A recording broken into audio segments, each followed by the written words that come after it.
Bonjour, bonsoir. On va parler de soulager la douleur au cou en prenant soin des autres articulations. Je remercie mon éditeur grâce à qui je peux avoir des images et les images du direct d'aujourd'hui sont tirées de mes livres 99 façons de soulager les douleurs au dos et au cou. Il y a tout plein d'exercices et il y a aussi beaucoup d'exercices dans l'autre livre que vous voyez, Conseils d'un physio pour une meilleure posture et des articulations en santé.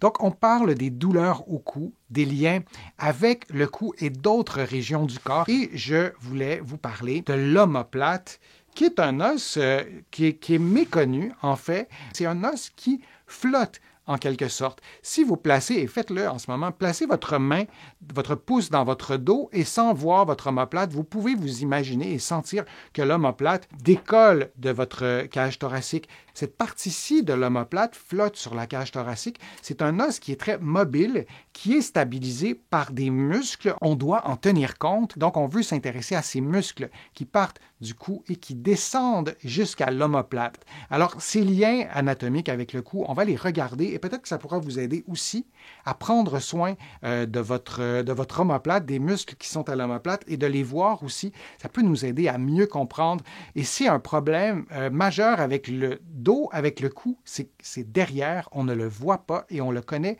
vraiment moins bien que notre main, que notre poignet, que notre coude. C'est pas anodin. Donc, de voir ces muscles s'afficher devant vous, peut-être que ça peut aussi vous aider. Alors, on a le trapèze. Alors, vous voyez l'étendue du trapèze.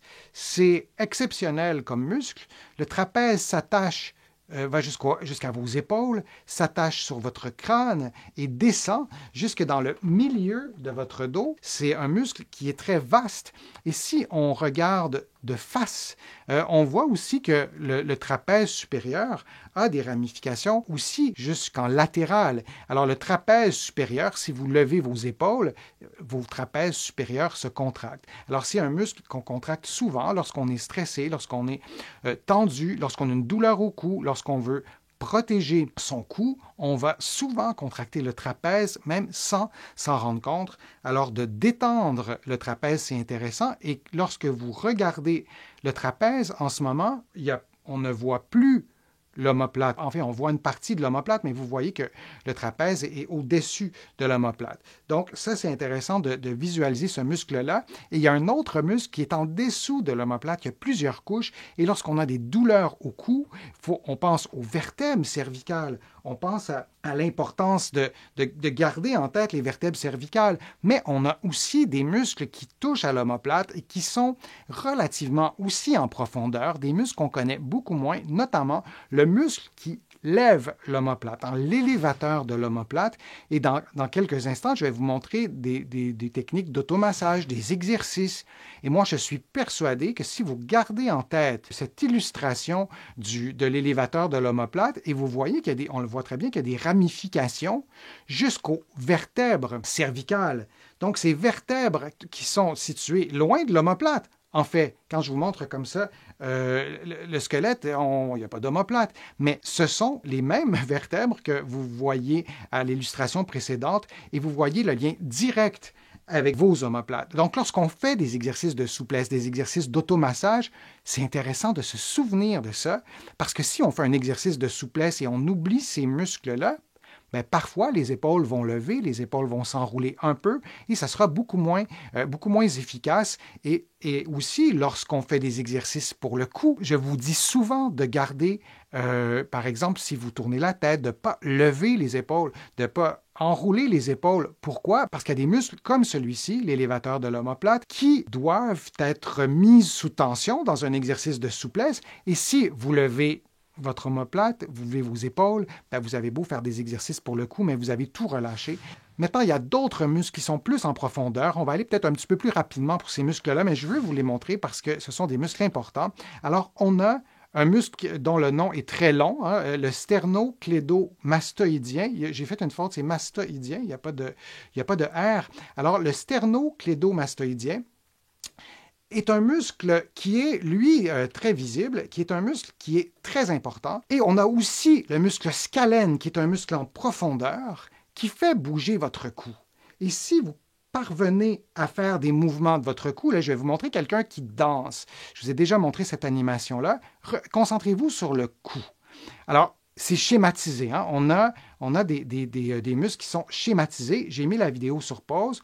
Et lorsqu'on regarde les muscles qui sont devant le cou, encore une fois, c'est schématisé, c'est le sternoclédomastoïdien, le muscle qui est en diagonale que vous voyez sur l'animation, c'est le sternoclédomastoïdien et vous le voyez bouger constamment et c'est lui qui permet de faire des inclinaisons de tête, des mouvements très subtils de la tête et on le voit bien comme ça ici devant. Alors, oui, c'est de l'anatomie, oui, c'est de la théorie, mais en même temps, on les connaît pas, ces muscles-là. On ne les a pas montrés tant que ça à l'école, notamment. Donc, de se souvenir qu'il y a ces muscles, notamment le sternoclédomastoïdien. Ici, je vous le remontre de cette façon-ci. Vous venez de le voir animé. Alors, vous faites sûrement très facilement le lien entre ce que vous voyez à droite et ce qu'on voyait tout à l'heure de face. Comme ça, je vous le remontre de face. Alors, ce muscle fait bouger votre cou et quand vous avez des tensions, c'est intéressant de se souvenir de ce muscle-là qui fait un mouvement asymétrique. Par exemple, il y a des muscles à l'avant du cou qui vont faire une inclinaison et une rotation. Alors, on se souvient aussi qu'il y a des muscles qui sont importants, qui sont devant et le scalène, qui est un muscle aussi qui est important, qui est beaucoup plus en profondeur. Et un dernier, qui est le muscle rhomboïde, qui sont essentiels au mouvement. Et les rhomboïdes, en fait, c'est assez simple, se situent entre votre omoplate et votre colonne vertébrale. Et ces rhomboïdes sont souvent tendus. Et lorsqu'on fait des exercices, on fait des mouvements de rotation, des mouvements d'inclinaison. Mais c'est important aussi de retrouver des mouvements, peut-être pas celui-là exactement, mais des mouvements fonctionnels avec des rotations, des mouvements complexes pour pouvoir enfin bouger normalement. Et parfois, notre premier réflexe quand on a une douleur dans la région des omoplates et souvent qui provient d'un problème au cou, lorsque la douleur elle est partie, on se dit « parfait, c'est gagné, je n'ai plus de problème, alors j'arrête tout, je ne fais plus mes exercices et tout va bien ». Parfois, ça fonctionne, mais parfois, ça ne fonctionne pas et on doit pouvoir récupérer un maximum de mobilité. Alors, le premier exercice que je vous montre, c'est un exercice que vous allez trouver sur ma chaîne. Alors, vous placez vos mains derrière vous, vous gardez un bon alignement articulaire entre la tête, les épaules, le bassin et vous expirez. J'allais dire profondément, mais selon votre propre capacité respiratoire. Mais c'est important d'expirer. Pourquoi?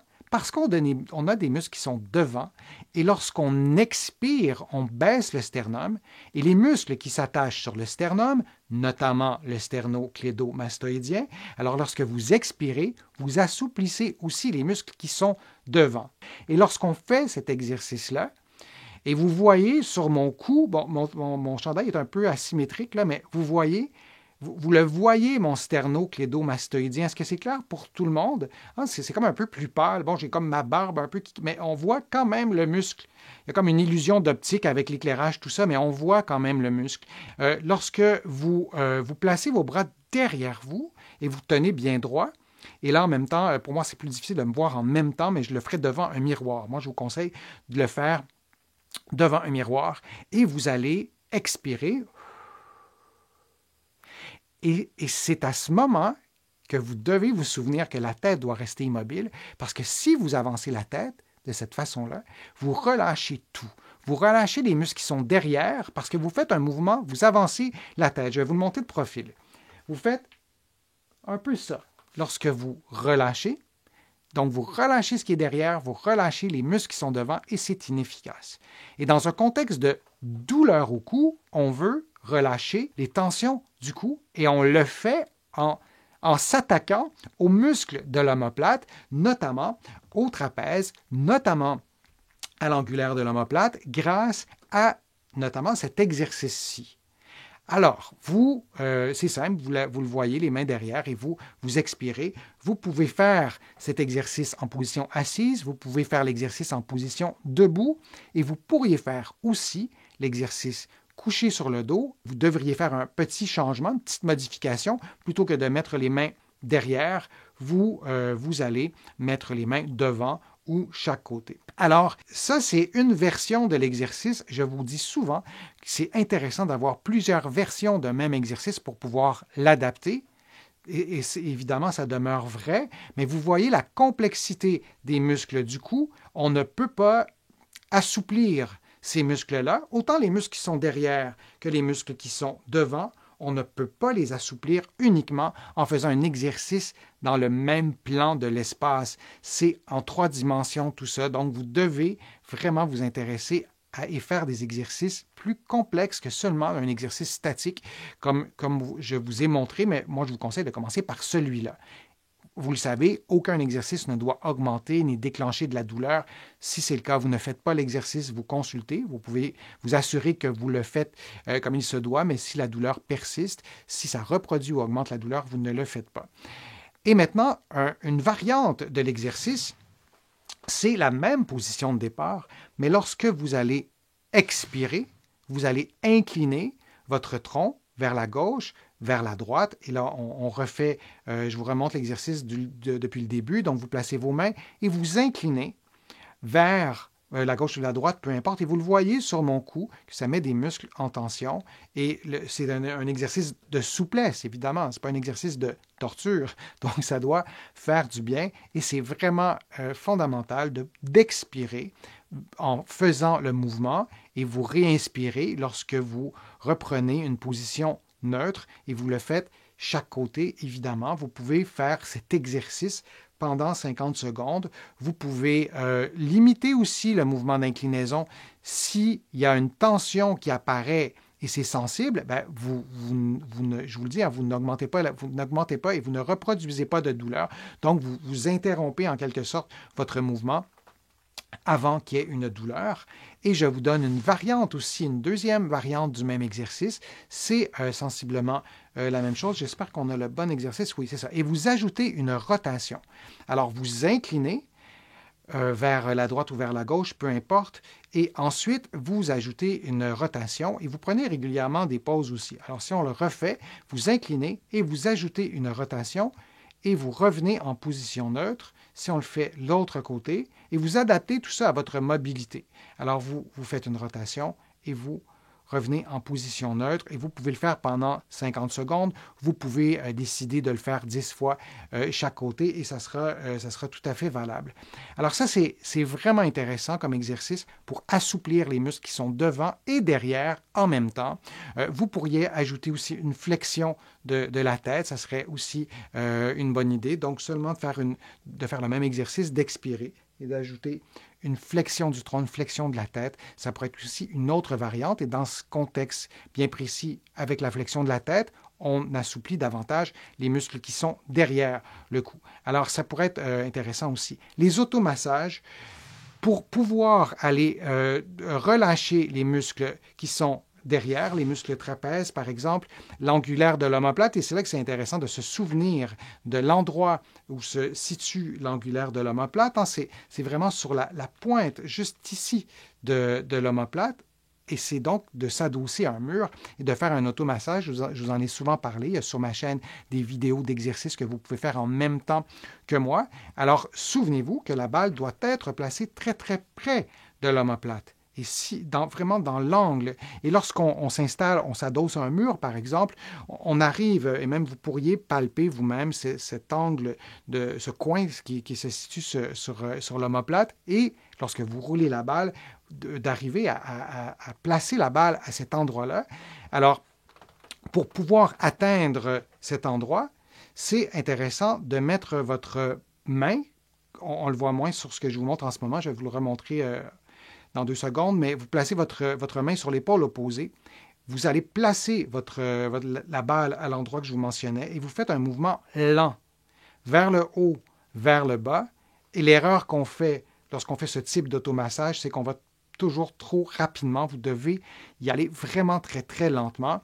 Et donc, vous pliez les genoux, là, ce qu'on ne voit pas sur la vidéo, mais vous pouvez deviner ce qui se passe.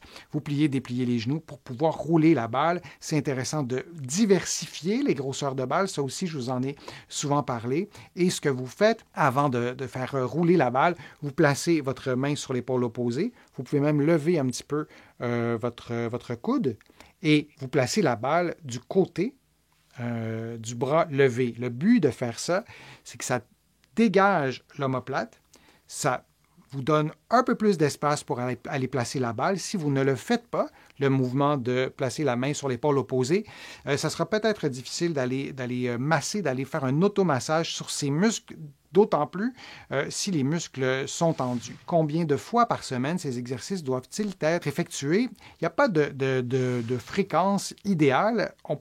Je vous présente des exercices de souplesse, des exercices qui ont pour but de détendre, de vous soulager. Vous pourriez les faire 3 fois par jour si vous sentez que ça vous fait du bien. Parfois, on a une douleur qui est assez vive et on se rend compte qu'en faisant les exercices, ça fait du bien. Et si on répète 3 fois par jour, on a l'impression qu'on a un effet cumulatif. Si vous faites ces exercices et vous trouvez que ça ne change absolument rien, peut-être que ça ne donne rien de les faire. Mais il n'y a pas de limite.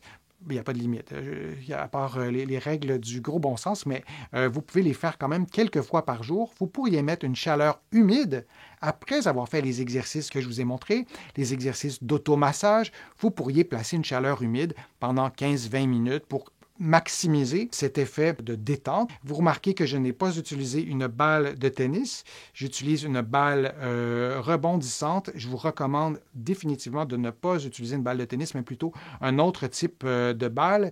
Il y a aussi Julie qui nous donne le truc. Elle nous dit « Je place la balle dans un bas de nylon pour aider à positionner la balle. Si on a des douleurs au cou, des douleurs à l'épaule, parfois on a de la difficulté à aller placer la balle. Donc, c'est un bon point. On peut prendre un bas de nylon c'est ce qui va le mieux pour placer la balle. La balle roule un peu moins bien, mais à défaut de ne pas avoir la mobilité nécessaire, c'est un bon truc qu'on peut donner. Alors, oui, les automassages, c'est une bonne idée. Mettre de la chaleur après, c'est aussi une excellente idée. N'hésitez pas, si vous avez des questions, des commentaires, à me les écrire, à m'en faire part. Alors, je vous souhaite de prendre soin de votre cou. J'espère que les informations, les conseils, les exercices que je vous ai donnés ont été utiles. Vous pouvez aussi, sur mon site web, vous abonner gratuitement à des courriels thématiques. Il y en a un sur les douleurs au cou. Vous, toujours sur denisfortier.ca, vous cliquez sur « Nouveautés » et vous allez pouvoir vous abonner. Vous recevez un courriel par semaine pendant 3 semaines sur des sujets précis, douleurs au cou, douleurs au dos, équilibre, etc. Vous pouvez aussi faire une contribution. Je vous en parle souvent. En fait, ces contributions sont indispensables à ce que je vous offre sur YouTube et sur mon site web et sur ma chaîne pour pouvoir payer, entre autres, tous les abonnements que je dois payer chaque semaine et chaque mois. Mais ça me fait plaisir de le faire et ça me fait plaisir aussi de vous offrir tous ces contenus gratuits. Je sais que vous êtes plusieurs à ne pas avoir accès à des soins de réadaptation. Alors, je vous souhaite une bonne fin de journée et à bientôt pour un prochain direct.